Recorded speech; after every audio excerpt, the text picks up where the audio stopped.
শাহজালাল আন্তর্জাতিক বিমানবন্দরে ১৪ বোতল বিদেশি মদসহ আটকের অভিযোগ ঘিরে সামাজিক মাধ্যমে যখন তুমুল আলোচনা, তখন সরাসরি অভিযোগের জবাব না দিয়ে ভিন্ন ভাষায় নিজের অবস্থান তুলে ধরলেন জনপ্রিয় অভিনেত্রী মেহজাবিন চৌধুরী। ২২ ফেব্রুয়ারি সকাল ১১টা ১৯ মিনিটে নিজের ভেরিফাইড ফেসবুক পেজে দেওয়া এক দীর্ঘ পোস্টে তিনি দাবি করেন, সাম্প্রতিক সময়ে তাকে উদ্দেশ্য প্রণোদিতভাবে টার্গেট করা হচ্ছে। পোস্টে মেহজাবিন লেখেন, কিছুদিন ধরে আমি লক্ষ্য করছি আমাকে নানা বিষয়ে টার্গেট করা হচ্ছে। তিনি উল্লেখ করেন, কিছুদিন আগেও একটি মিথ্যা মামলায় তাকে হয়রানির শিকার হতে হয়েছিল এবং পরে আদালত তাকে অব্যাহতি দিয়েছেন। তার ভাষ্য অনুযায়ী নতুন করে কাজে মনোযোগ দেওয়ার সময়ই আবার তার মানহানির চেষ্টা চলছে। যদিও বিমানবন্দরে মদ উদ্ধারের অভিযোগ নিয়ে তিনি সরাসরি কোনো মন্তব্য করেনি, তবে সাম্প্রতিক বিতর্কের প্রেক্ষাপটে তার বক্তব্যকে তাৎপর্যপূর্ণ বলে মনে করছেন সংশ্লিষ্টরা।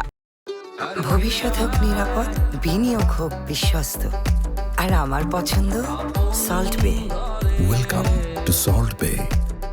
শোবিজ অঙ্গনে নারীদের সহজ টার্গেট বানানো হচ্ছে বলেও আক্ষেপ প্রকাশ করেন এই অভিনেত্রী। তিনি লেখেন, এআই আর্টিফিশিয়াল ইন্টেলিজেন্স প্রযুক্তি ব্যবহার করে তৈরি ছবি ও ভিডিওর কারণে তার মতো অনেক শিল্পী বিব্রতকর পরিস্থিতির মুখোমুখি হচ্ছেন, যা একেবারেই কাম্য নয়। মেহজাবিন আরও বলেন, নারীরাই আজকাল সহজ টার্গেট হচ্ছে। এর পেছনে কে বা কারা আছে তা আমার জানা নেই। আমি শুধু আমার কাজেই ফোকাস করতে চাই। আমি চাই আমার কাজ নিয়েই আলোচনা হোক। পোস্টের শেষাংশে ভক্ত ও শুভাকাঙ্ক্ষীদের পাশে থাকার আহ্বান জানান তিনি।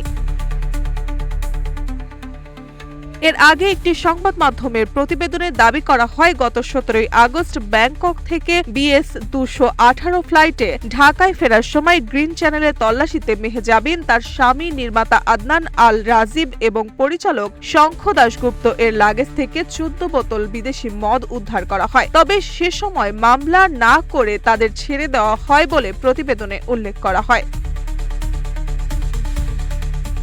এই ঘটনার আনুষ্ঠানিক ব্যাখ্যা এখনো পাওয়া না গেলেও ফেসবুক পোস্টের মাধ্যমে নিজের অবস্থান স্পষ্ট করেছেন মেহজাবিন। অভিযোগ প্রতি অভিযোগের মধ্যে বিষয়টি নিয়ে আলোচনা অব্যাহত রয়েছে।